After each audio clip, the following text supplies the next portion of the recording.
En las condiciones en que estamos, no seríamos capaces de resistir un par de meses, quizá. Sin ventilación, con comida asquerosa y poca, sin agua, porque hasta ni para beber nos dan, aunque estemos llamando todo el día y durmiendo en el suelo sin colchonetas y sin mantas casi.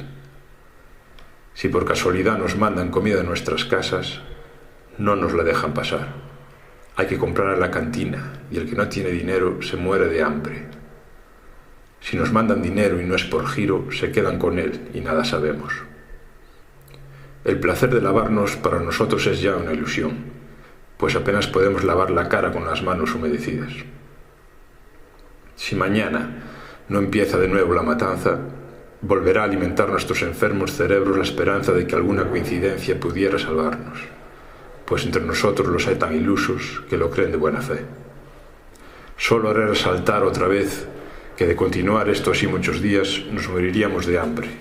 Tal es la bazofia que nos dan, y nos volveríamos locos irremisiblemente.